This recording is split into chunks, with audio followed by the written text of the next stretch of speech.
My name is Mary Wamaitha, a mother of 4, 43 years old. I schooled in Wamba Primary School, went to Kamba Girls, and after that is when I got married. I ran into marriage hoping that the problems I was facing at home, I was running away from the problems I was facing at home because right when I was in Form 2, my mom passed away. My father remarried after 3 months, and I was the one who was taking care of my small siblings, and my stepmother was her. I came to know this man. He kind of filled the gap that my mom left, and I mistook it for love, though I was looking for motherly love. The first year was the only good year that I enjoyed in that marriage. After I got pregnant, like maybe 2 months into the marriage, I was pregnant, so life was very hard. So it didn't change, and it got from better to worse. I like from the frying pan and into the fire. I had nowhere to go to because my stepmother didn't want me in her home. So I had to stay put and persevere everything I was going through.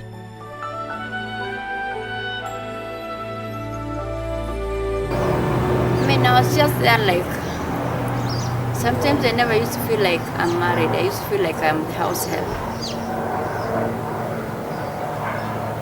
And every time he comes home, he insults you,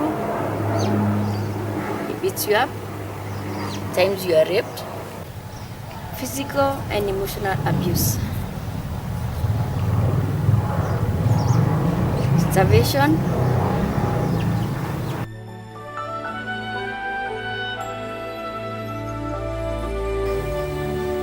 my body is not as strong as it used to be because it's gone through so much abuse. I feel weak and I feel wasted.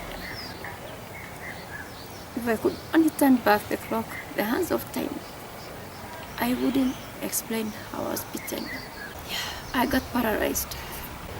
I lost my sight and I lost my memory. But my children became withdrawn.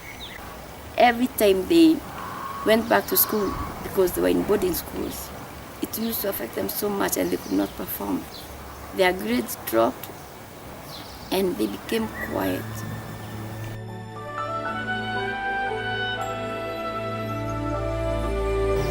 Every time he used to beat me, I used to go take a P3 form and report the matter. And he was not arrested. He was just called to the police station. When I became paralyzed and my family members came out now, you know, like when I gave them the P3s, now they had the evidence. They tried to report the matter and they were told, if I cannot be able to say anything, they have a dead case. Because I'm the only one who can give the evidence, and yet my memory was gone. I was looking for maintenance when I went to feed her. That was to look for support for my children. And when I went there, I opened a file. And when he was called there, because he was summoned there, he came back and said, I have taken him to toothless people. I should look for more harder people to take him to. So from then on, over the years when I've been running away, I've only taken him to the chief now. I went to look for justice, for support from the chief. And then they write you letters and ask you to hand them to the person, to my husband now. And I tried that severally, but it didn't work because I used to find the mother-in-law and she used to refuse to take the letters.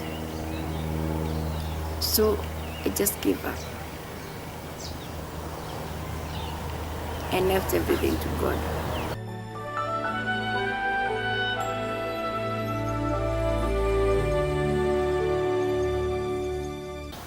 all I tell women out there is to come out and speak out. Because if you stay in an abusive relationship, either you'll become paralyzed, depressed, you will lose your self-esteem, you'll become a vegetable because someone else is controlling you. So the best thing is to come out, look for help, wherever, and speak out, because that's the only way you can start healing. But just get out, because your children need you alive, not dead. And for those who are not married, I'll say take your time. Empower yourself. Be proud to achieve your own things. Work hard at whatever you do best. Get your own money.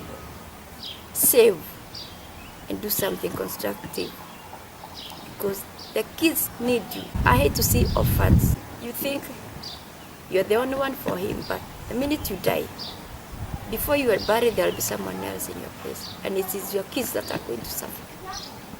Women, you have to speak up. You have to empower yourselves, and you have to protect yourselves and your kids. I have been through it. I almost ended up dead, but God was faithful to me.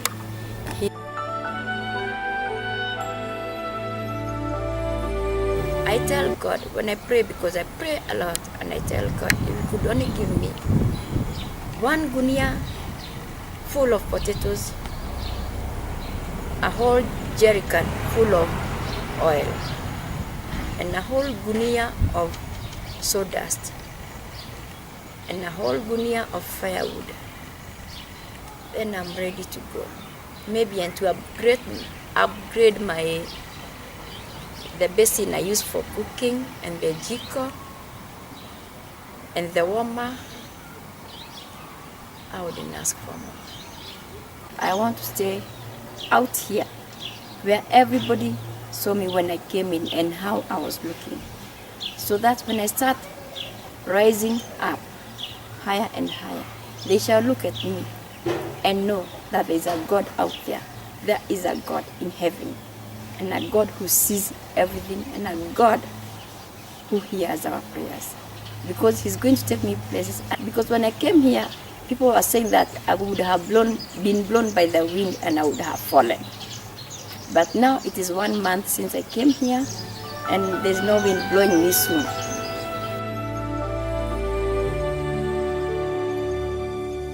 Dear God, it's me again.